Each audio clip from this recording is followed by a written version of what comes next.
Okay, so I am going to do a reformed version of my video essay. In my first video essay, I talked to several different consumers and producers throughout the cattle industry, starting with the steer operation. My family ourselves have a steer operation. We don't have cattle calf anymore, so basically we buy our cows in the spring and sell them in the fall, hoping that we buy them at a cheaper price than what they'll sell for.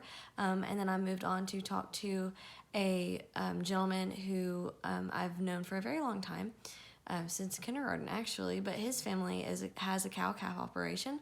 So I talked with him to see how he was dealing with and how they're getting impacted by COVID-19. And then I also talked to one of our other family farmer friends, who is a USDA certified beef producer and has their own store down there, kind of like we have for our pork, but there for their beef, and asked him what trends they were seeing. And finally, I talked with one of the students at MTSU, Mia Kunle, about what she's seeing with the dairy at the MTSU dairy farm and any trends in that. So basically, everyone is getting hit a little bit differently in the beef industry. However, there are some trends that are staying the same. So right now we're seeing a lot of bottlenecking. I see a lot on social media that there are people saying that there's a beef shortage.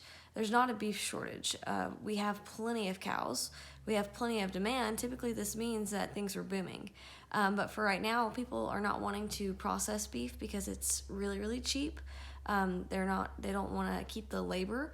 They are considering shutting down several places, or it's been in the news. I think Trump officially voted that they were going to keep them open, but there has been talk of shutting down processing plants. And what would that look like if we shut down a processing plant? Well, for starters, we can't just get rid of cows. They're there.